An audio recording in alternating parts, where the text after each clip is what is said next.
Do you have questions about wholesaling real estate or just real estate investing in general?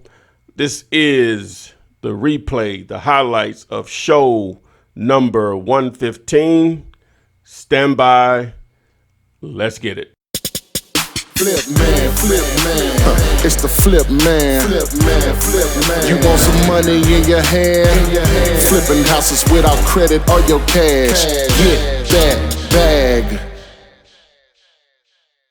And we are live for show number 115. Today is October 3rd, 2019. Welcome to this week's live Flippinar on YouTube, Facebook, and Instagram. Adria and myself are the only compadres this week, so I'll happily turn it over to her. Welcome. We are running a little behind, and as most of you figured, it's probably because of me. But thank you for joining us. We will, as usual, have you post your questions. I'll read the questions, and Ty, the Flipman, will answer your questions. All questions in regards to wholesaling real estate with little to no cash. If you have not hit the subscribe button on YouTube, please do so. If you are not following on Instagram at Ask Flipman, please do so. Bring a friend and go ahead and start posting those questions, guys. Let's go ahead and get this thing rolling. You got anything for the people today, Ty? Oh, no, we No news? no, nothing at this point. Just follow us on IG, you know what I'm saying? So Lynn Kohler on Instagram says, smile flip. Jeez. Oh gosh, that looked like it hurt. Okay, so let's see here. Jumping right into this thing. I don't see anything. no questions. No, none as of yet. None. No questions. Guys, what do y'all? Let's see here. Well, I have a question. So my question is, what are you doing? Okay. First question. I saw in the chat in the Facebook Wholesaling Real Estate with the Flipman, which y'all can join that group too, that it seems that everyone's concerned about what's going on in Illinois. So have you done any additional research for those people there, or is it still just ongoing? No, I haven't. I can only just say what I would probably do if I was there, and I'm assuming this would work. Transactional funding should allow you to still be able to do deals in that market, in that state. And if you don't know what transactional funding is, basically it's a temporary loan, like for 28 to maybe 36 hours. And so you actually buy it first. They charge you maybe 10% of the deal, and you can sell it to whoever after that because you technically own it in that time frame. So that's an actual transaction and not an assignment of contract. That's one thing I could do. The other, and maybe they put parameters in to prevent this also, but I don't know, I'm assuming not, is that each property that you put under contract, you place it within an LLC, and you just basically, for whatever an assignment fee would normally be, you would just sell the LLC for that amount or whatever. So you were just selling ownership or your position within that entity. So that's how you would get around it. All right. Now, I could be corrected, on it. So, somebody please do so if they know those methods wouldn't work. So. Okay. Well, jumping into this thing, we have Kevin Spry, who's on Facebook, and he wants to know, what's the best way to find cash buyers? The best way to find cash buyers is having great deals to offer them. Number one, and you marketing those deals would create a cash buyers list. That's the best way to find cash buyers. Now, other ways is number one, you want to target other wholesalers that are marketing in your area, whether online or off. Online, all you have to do is just go to to Google and do a search for Sell my house fast in the name of your city. Buy my house fast in the name of your city. Um, Sell a house fast in the name of your city. Buy a house. So you just put all those search terms in those ads that are going to be there. There's normally going to be the first 3 to 4 at the top and the bottom 3 or 4. Those people paying a lot of money to be in those positions, and then whatever search results are there on that first couple of pages. So those normally are going to be, some players in your market. You can always advertise on the street your actual properties. When I say that, bandit signs that are handwritten that may say house for sale, cash, price, or the phone number. Facebook Marketplace, Craigslist, that's hit or miss on Craigslist. Not good, nearly as good as it used to be. Um, uh, you can obviously join local real estate investment groups. Depending on how good of a group that is, they're going to have some players there. Real estate agents may be a source if you get the right agents. They may have just investors that they deal with. I have a couple agents here that they're more investor driven. Those are some really good sources. So there you go. But the main thing is having great deals. You can build a buyer list quickly just with one great deal. All right, thank you for answering that question. So I didn't really do my shout out. So let's see here. Modern Who asked that Masculine. question? That was on Facebook. Okay. Yes, Larry G, Ram Evans from Colorado, Rose Gold, Montgomery, Aisha, Pennsylvania, Anthony McKee, greetings from Columbus, Ohio, and wanting to say welcome to any and everyone who's there. This is their first webinar, and that would be Modern Masculine. Thank you for joining us. Let's see here. Rose Gold suggests that you do an event in Montgomery at the Renaissance. Okay. All right. That's what's up. Wrong answer. Okay. I'm down. I'll be there. Next question. Let's see here. How do you import export your contacts from dealulator / PropStream to Mojo Dialer? How to export them? Wow, that's like a they, yeah. I think I've done that on some videos before. Um, it would take too long on this to do that. But first thing you have to do is going to be a video. If you search for PropStream exporting list, should be a video out there on YouTube to show you how to do that. Should be videos on how to upload lists to Mojo. Now you can reach out to support on both of those services, and there's someone to walk you through it. The technical stuff is hard for me to get inside of that because I don't know your level of your computer literacy. So that's sort of trick. Just know you can do it. So you can just reach out to both of those support services. Support for both of those services. Who did that? Don't know. Forgot. Okay. Edward McClain. You too. Okay. And how you get to that search thing? Control F. Okay, man. Yeah, we're going to do that right here. Okay. So, Philly Global Media, which is from YouTube. I haven't seen a wholesaler online ever talk about this, but how and when do you go about paying taxes as a wholesaler? It's a business. You can pay it yearly, you can pay it quarterly. So you would seek out a CPA on that. It's just hard to give you advice on stuff like that because I'm not a CPA. I'm not. It's not like I do my taxes. So somebody else would do them for me. So you would seek out a CPA. Just know you have to pay taxes as a business. But that's a good thing. That's in the famous words of Marlo Stanfield from The Wire. That's one of those good problems. That means you're making money if you got to pay taxes. So you rather pay taxes on zero, on or earned income. Okay. Crystal Davis, who is an admin for the Wholesaling Real Estate with the Flip Man, is a CPA. I would suggest if you have any questions to reach out to her. Hey, Crystal. I see you in the comments there. Let's see here. Next question is going to be from Afric King on YouTube. I found a house that I want to wholesale. I already discovered the owner name, number, and the person who stays in the house. Should I call them directly or send mail to them?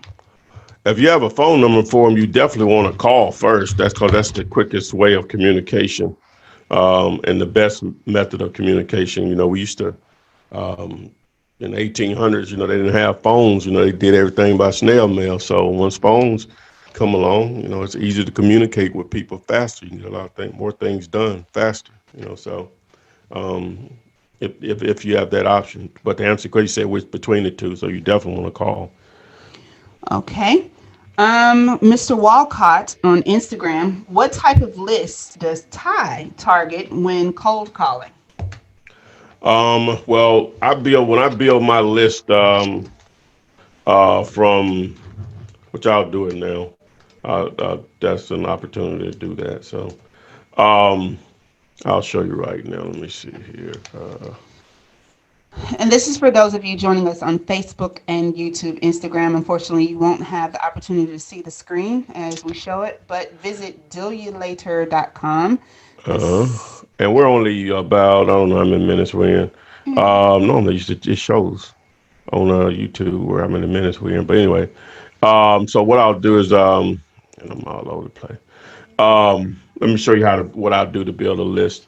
And for those who have either recently signed up for the dealulator service, dealulator, aka prop stream service, a lot of people just sign up and they hadn't watched but one video and they don't know what they're doing. So the 5-day free trial is not of any value to them. So what I did, I created a series of videos. So if you have the free trial, just hit me up. I'll text you the link where you can go through those videos, because I tried to create like a set of videos to show you how you can actually use it to make money, which I have a lot of them out there already, but this is more specifically just designed just to like bam, bam, bam, bam, do this, or whatever. So if you already have it, just hit me up and I'll be happy to text you the link or whatever. So what you want to do, you got to choose a who you're going to target.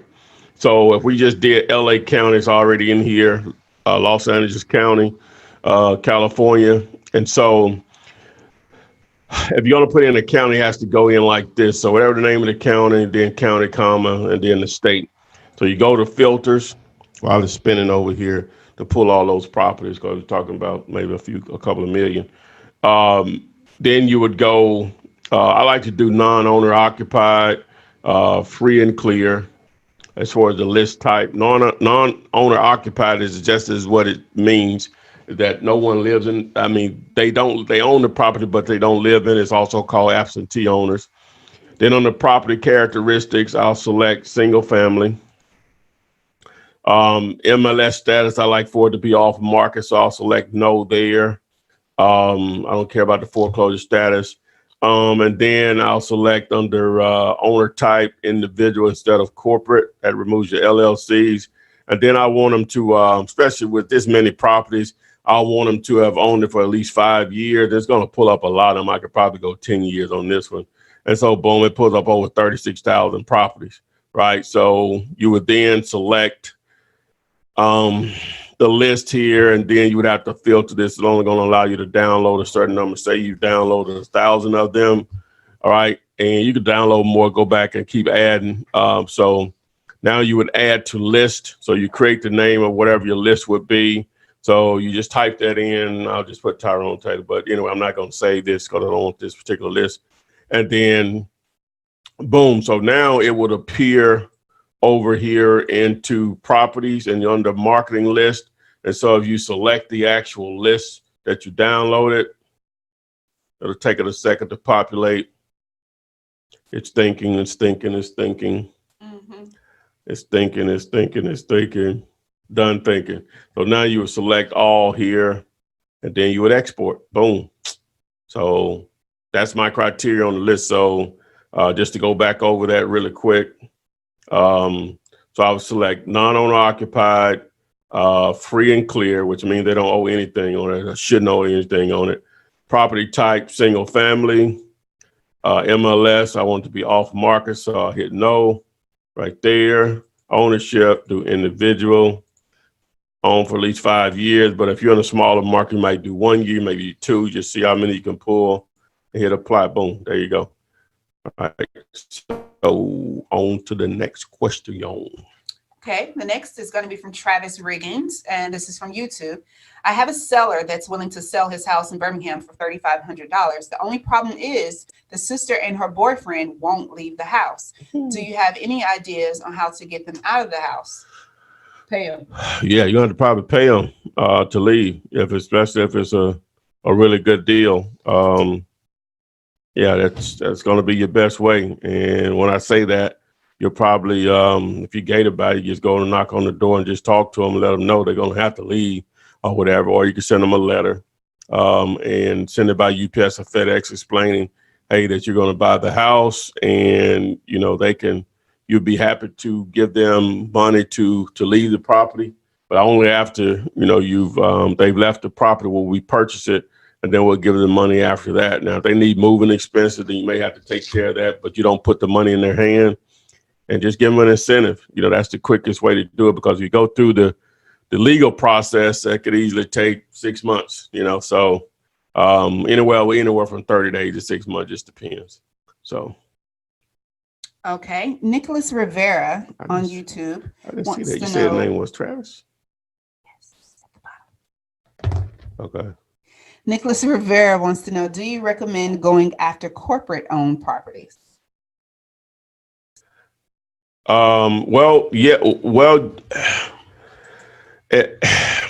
in most cases, no, because those are hard to skip trace as far as phone numbers. In most cases, you can always get the mailing address for them, but you never know. And then they tend to be a little bit more savvy and harder to deal with as far as finding a great deal.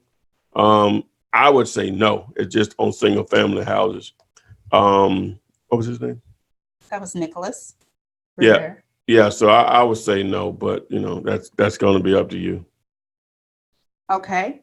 On Instagram, our Burrows wants to know, how do you feel about virtual wholesaling? I know you typically tell them that it's okay. You still need to have boots on the ground in the area that you're targeting. So yeah, you just got to have someone there representing you, whether it's another wholesaler, someone or maybe a real estate agent.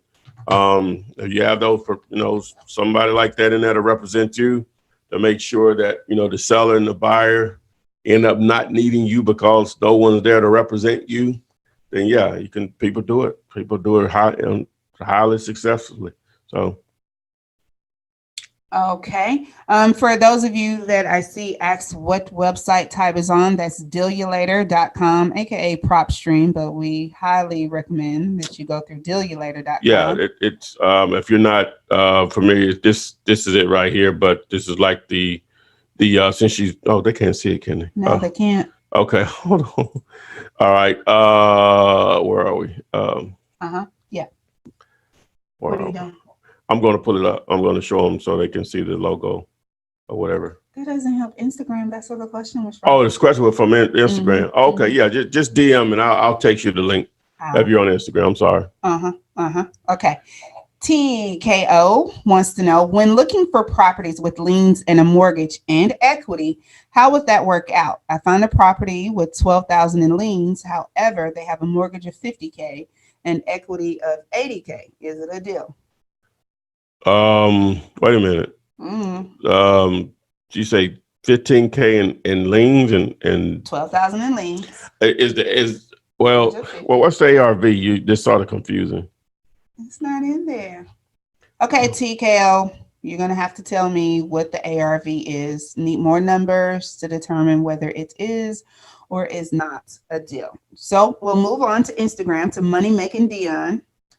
So once you calculate the ARV and do the deductions, the final amount is what you offer the seller, right? So how do you know what to offer the buyer? I would actually be asking the buyer. Who is this? On Instagram. Okay. Space. Give it to me in that nutshell. How do you calculate the ARV and what's the lowest amount that you can accept from the seller? And then how do you figure out how much you're going to offer to the buyer for to still make it a deal? Least amount that you can accept or offer the seller for it to be a deal. Maximum amount, actually. And then how much you're going to put it out there for the buyer? Well, the easy thing that you can do is that you can use my calculator over here. That's a Yeah. Uh-huh. okay. Is you can use the calculator over here. And you just can play with the numbers. Just use this is the defaulted numbers. Just assuming we were going to use this property here, and the ARV is 250. It's defaulted at 70% as far as the investment percentage, and the repairs are 35,000. So this is the number where the investor needs to be. The cash buyer 140. So now to see what your wholesale profit is, you just play with the numbers there. So as you say, you want to make to 10,000, then you need to be 130,000 or less with the seller.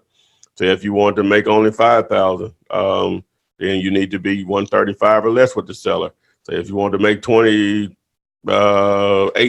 we'll just put that in there. So that means you need to be 112 or less with the seller. So that calculator here on dealulator.com is there to assist you. Okay, so now how much do you put it out there for the buyer? You'll put it out there around that 140 amount, maybe a little more. Okay. Yeah. More, so you have wiggle room. Yeah, exactly. Yeah. Okay. So we say the 70% rule for the ARV. Is there a percentage for how much? Is there a percentage that an investor would want to make off of it? So that's calculated in there. That's calculated. You got 70, 30. The 30 is what they're trying to do. That's 20% or more as far as potential profit, including 10% or more holding cost. So. Okay. So while you're right there at the calculator, TKO responded and said that 150K is the ARV for the property that has 12,000 in liens, 50,000 left on the mortgage. So how much does it? What are the repairs? That's another. Okay. TKO need the repairs too. Yeah. He responds pretty quickly. So. Okay. Well. Okay. Okay. We'll wait. Okay. Yeah. Well, we won't wait. We'll keep going. Let's see here. Moving on to our next question. What up, Corey Meeker? What up? Who's Corey? He's my guy.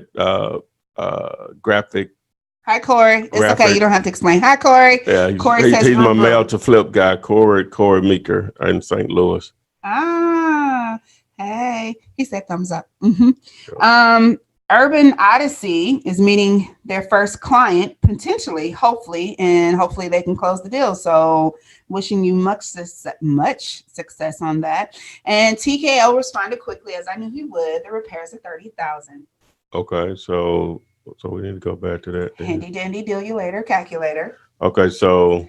ARV is 150. So ARV is 150. And how much is the repairs? 30,000. All right. So the number, the investor needs to be at 75. So you say they owe 50, but 12,000 in liens. So that's 62. Yeah. So, this number here is higher, so you're good there. So it just depends how much you want to. We'll just say 10,000. So I said 1,000, 10,000.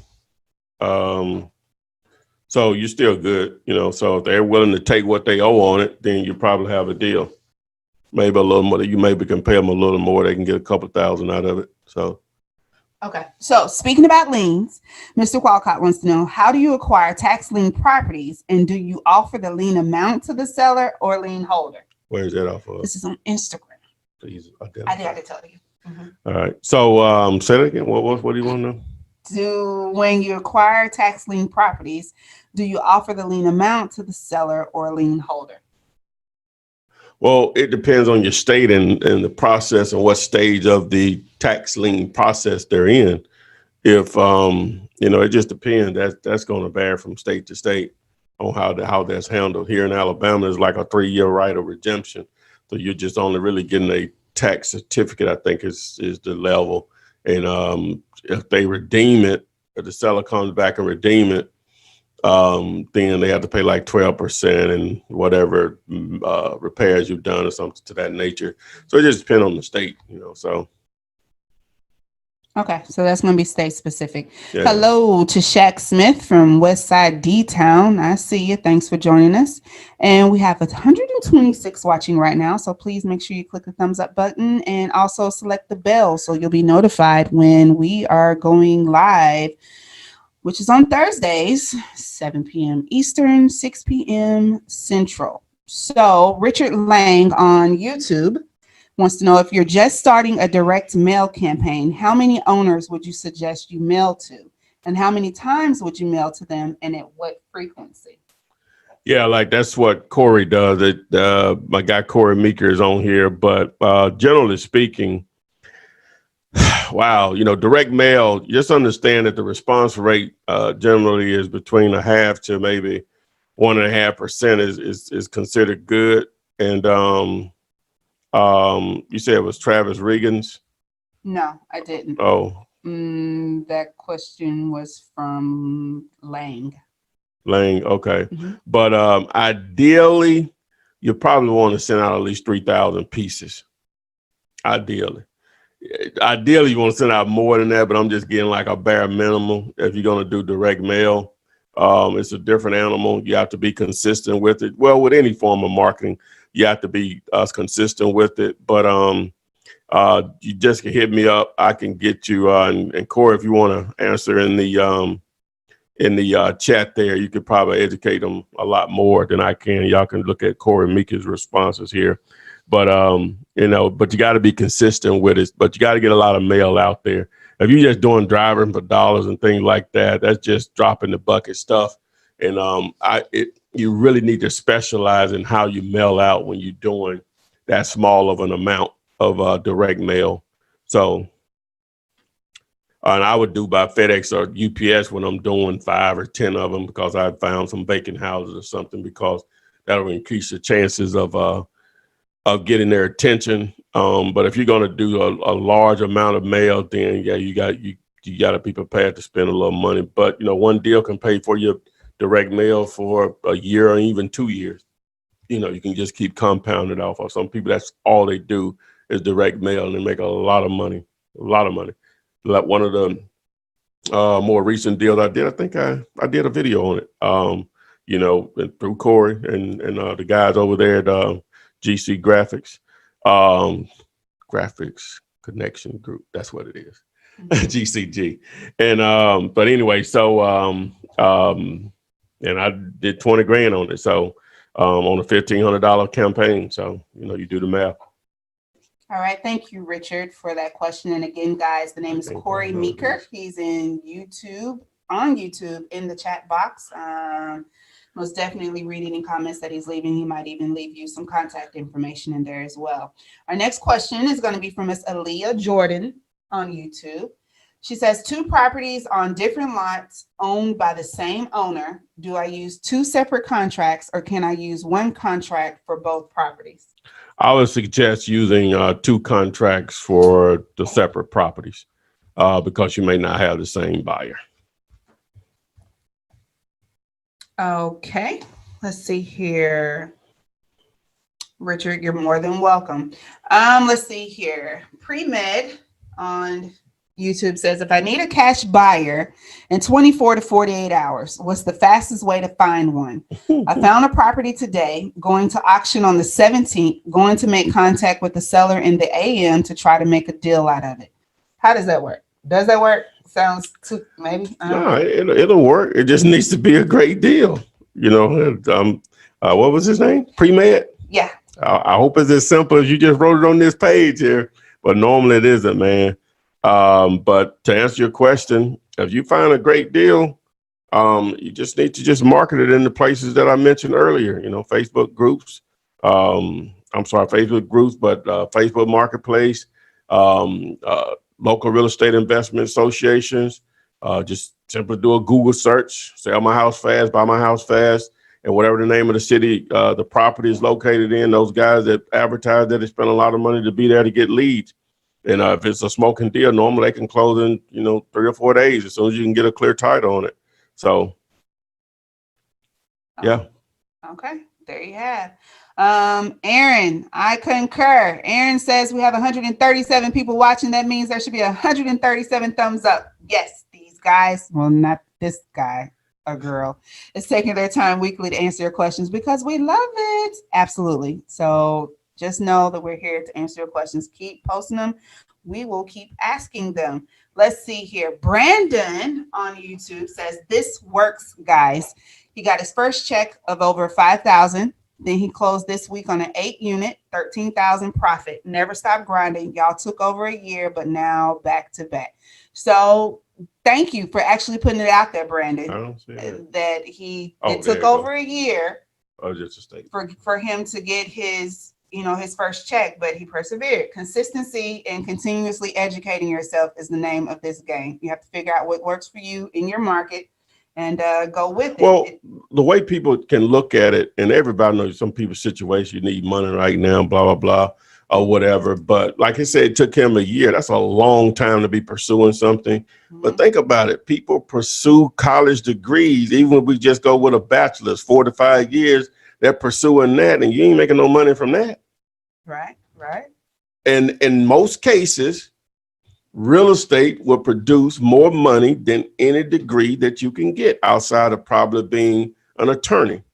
Because in most cases, you can have opportunity to make more money than doctors make in most cases, right?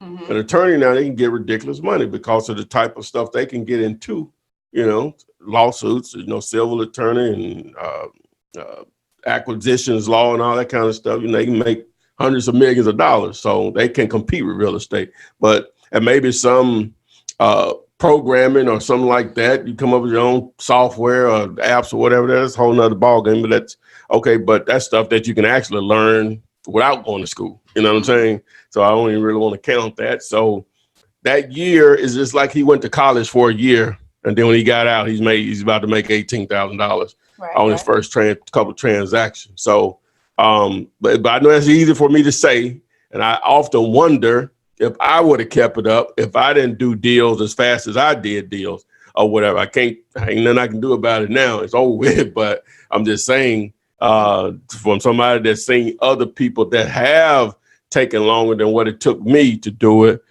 it's so worth it if you stay on the grind, because it's not many businesses you can get in. It's such a low entry point as far as what you have to spend and the type of money that it can produce. So that's my soapbox. Yep. Melanie says, very encouraging, Brandon. Thanks for sharing. I won't give up. Please don't, guys. Please, please, please don't. Let's see here. Brandy Gunn says, and this is on YouTube, I'm constantly being asked for earnest money. What can I do to convince the seller I'm serious about buying if I don't have the earnest money?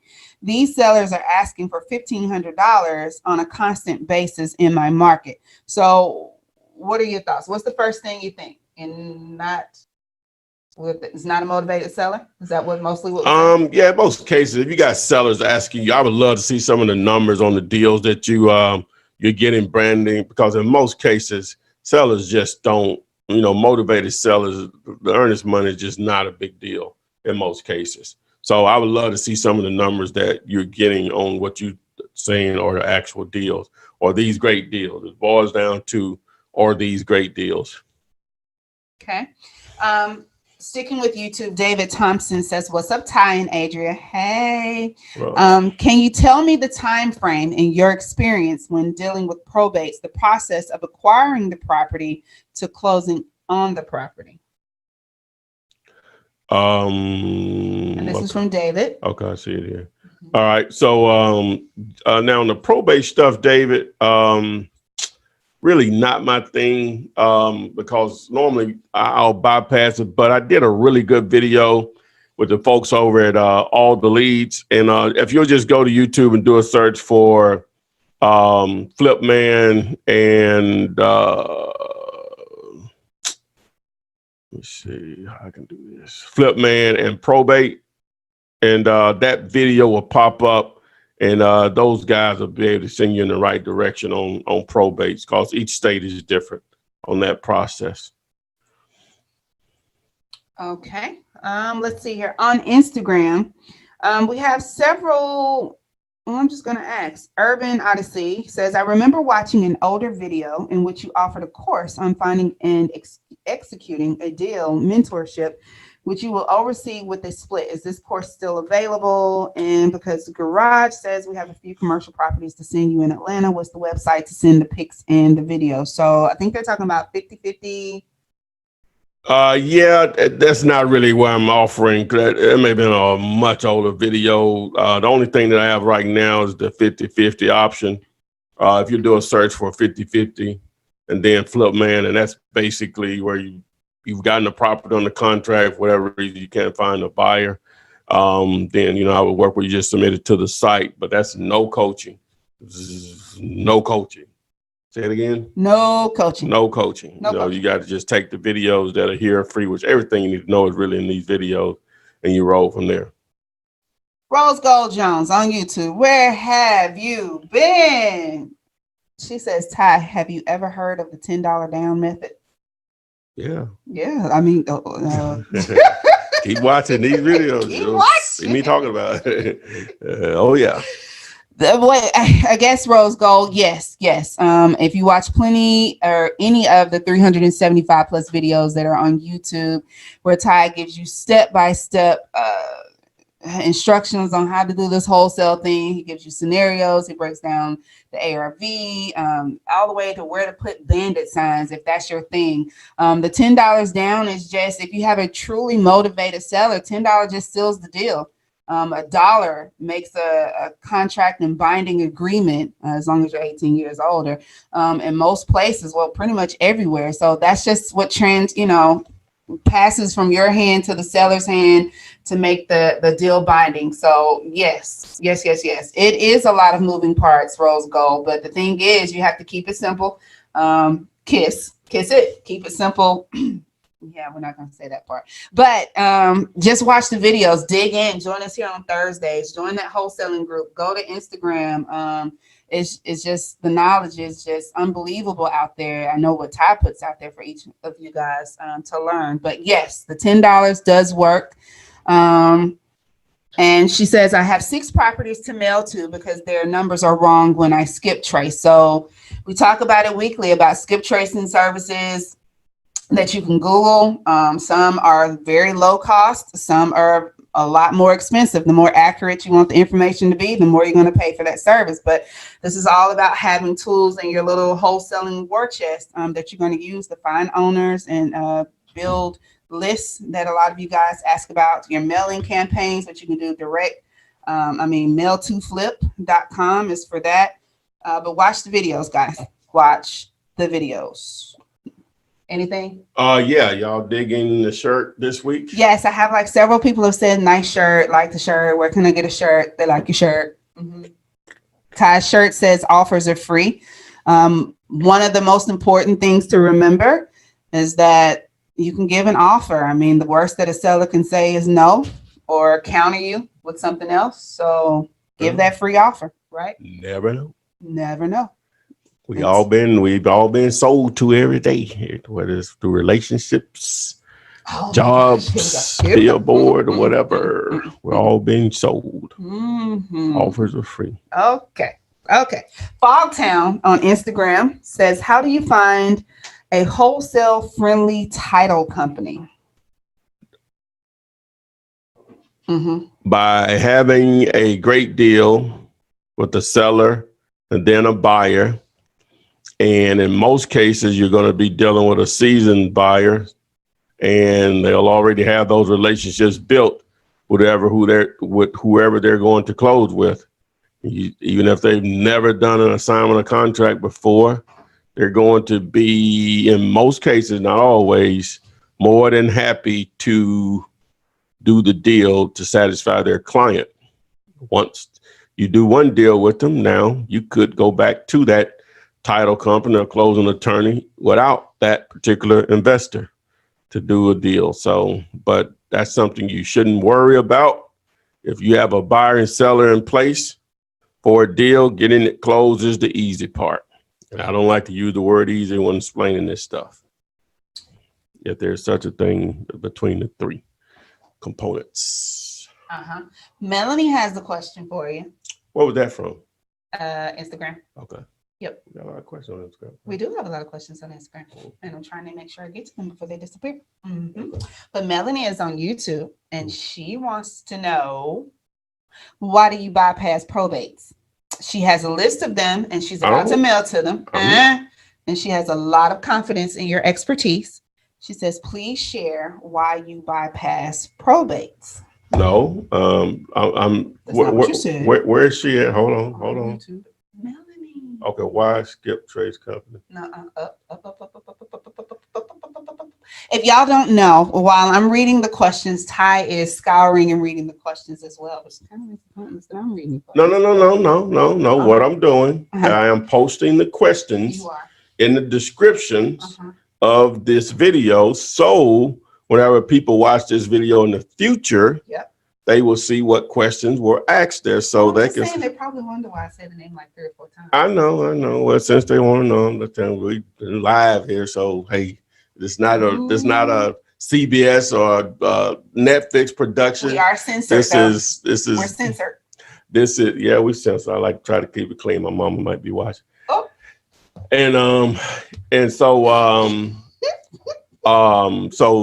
we just on the fly here. We just trying to provide information. Hopefully, it's of some value to some individuals. So. Invaluable. So she's doing her thing over there on the technical side, and I'm doing my thing over here. So it's like sort of back and forth. So we have to ask each other questions or whatever. So, but the question about Melanie, what she had. So I'm going to show you the banner for that particular video. Mm-hmm. So, and I'm not bypassing your question, Melanie. What I'm doing here is trying to get you the actual answer to your question. So I'm downloading the image now. So there it is. Is that the title of it? Wholesale probates? Yeah, that's the title of it. So if I open that, so now I can share my screen. And so boom. So this is the thumbnail that you'll see on YouTube, but it's the title of the video is how to wholesale probates. How to wholesale probates. And so that's what you look for. You find that, you're going to find all your answers there. The reason I can't answer questions on it here, because I'm not the expert on it. I'm trying to get you over to where you can get unlimited help on the proper way to pursue probates, if that's your thing, if that's going to be one of your ways to generate leads. So gotcha. Going past probates, what do you think of lease option wholesaling? Have you done it, or would you? And this is from MCB Investment Homes. On YouTube? On YouTube. Okay. Go down more. This is the very last question. Okay. Okay. Somebody said me. Yeah. What do you think about? Okay. Well, yeah. That actually, in reality, it's you can wholesale lease option opportunities faster than the normal just cash transaction with a cash investor, because you're going to find a lot of times people, the property is they owe too much or they're going to want too much.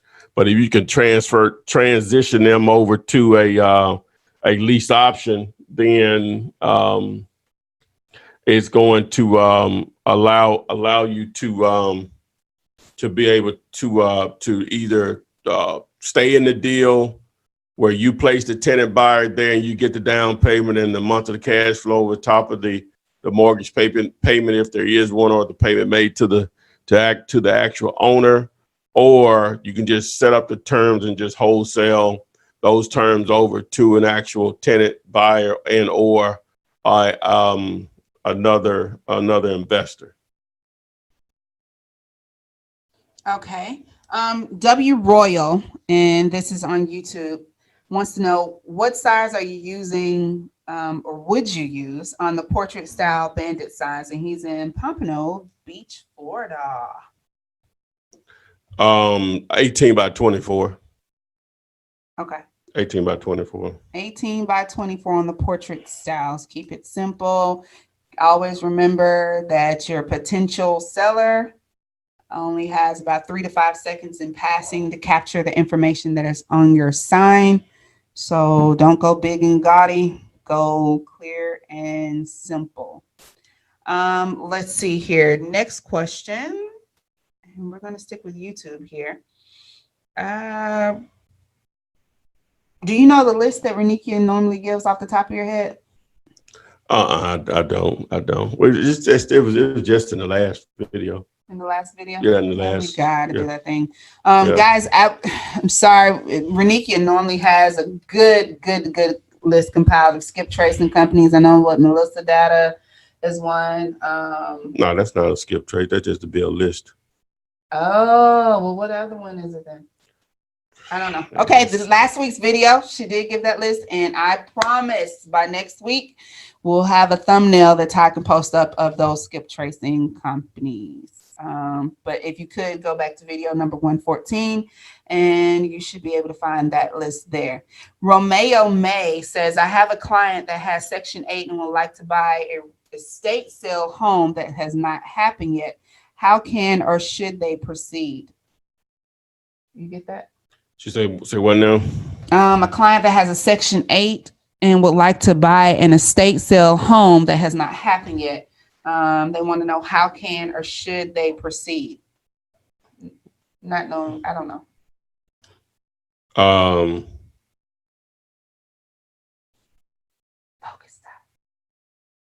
I had to send that to her. I forgot to send this text to this guy. And so she said they're going through an estate sale, and what happened? Okay. Just explain it to me. Section 8, somebody, I guess they're looking for a home and they want to buy one out of the estate sale. And Romeo wants to know, should they proceed in doing so? Well, if they got the money, they just looking for a great deal, or they're just looking for that particular type of deal? I guess that particular type of deal. A great deal. Why? I don't know.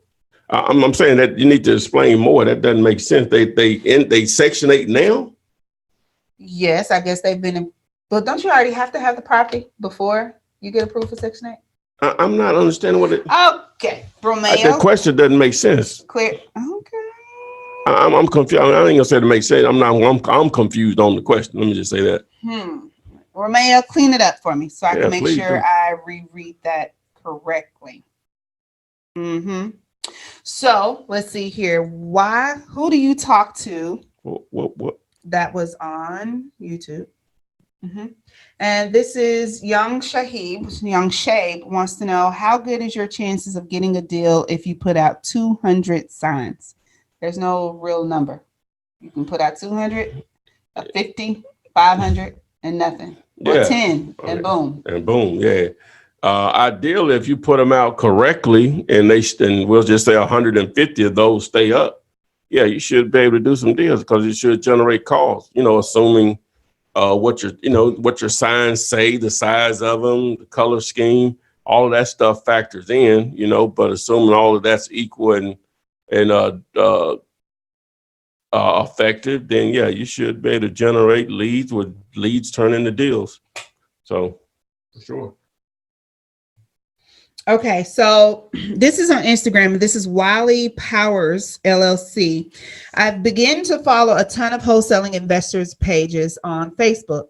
One thing I commonly see is investors saying that wholesalers shouldn't try to determine the amount of money it will take to fix the house.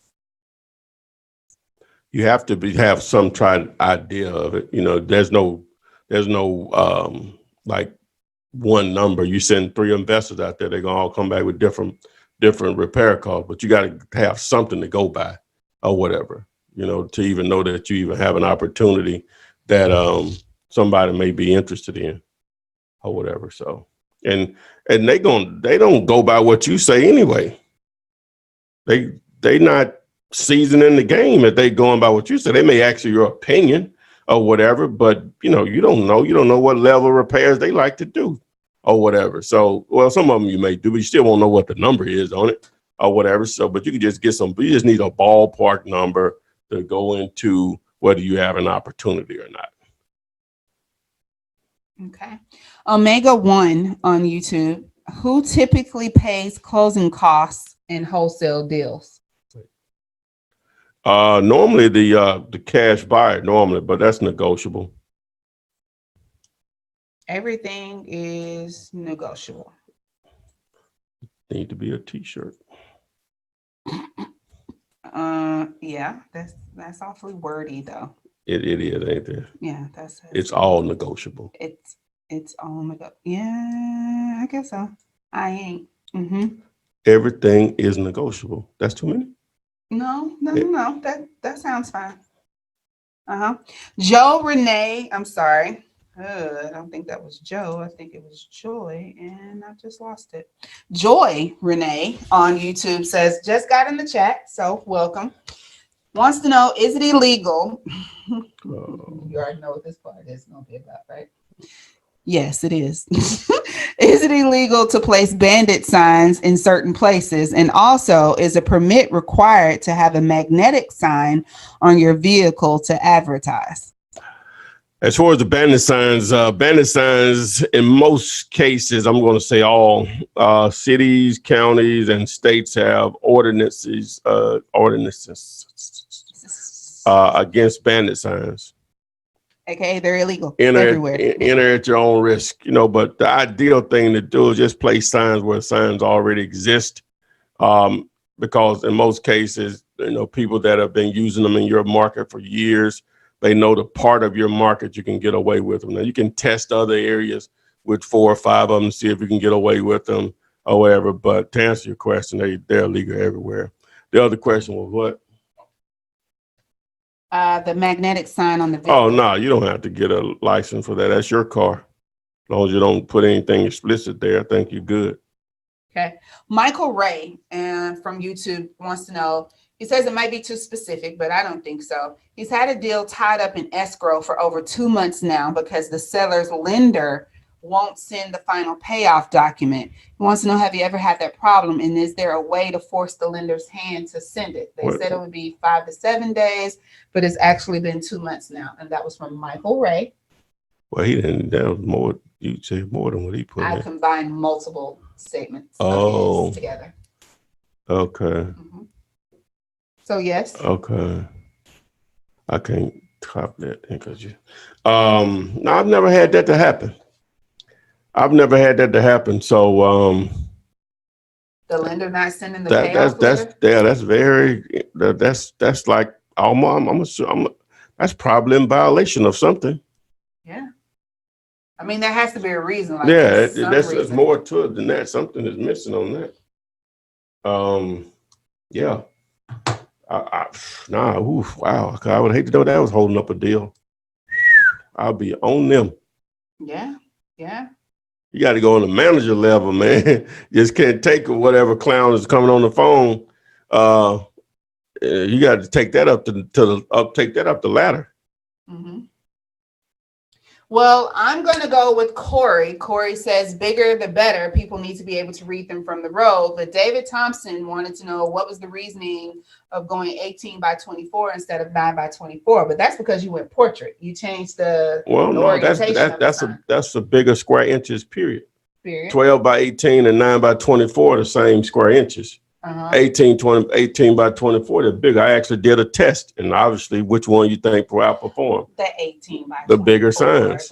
I put out less of the bigger signs than the larger signs, and I got 5 calls to 1, bigger versus smaller. But if there's a price difference that's keeping you from getting them, I would buy less bigger. You would buy less bigger instead of more smaller? There's more smaller, yes. Oh. Well, yes. There you have it. No question about it. No question. I just told you. I know. You just told me 5 to 1. Yeah. Snap. We had some technical difficulties and it just starts buffering on us. So hope you enjoyed this particular Flippenar show 115. Make sure you subscribe to the YouTube channel. Turn on the notification by tapping the little bell so you are alerted whenever we upload new videos and when we go live every Thursday night at 7 p.m. Eastern. Make sure you follow me on Instagram and Twitter at AskFlipMan. Thanks. Sorry about the technical difficulties. We'll see you next week. Goodbye. Flip man. It's the flip man. You want some money in your hand? Flipping houses without credit or your cash. Get that bag.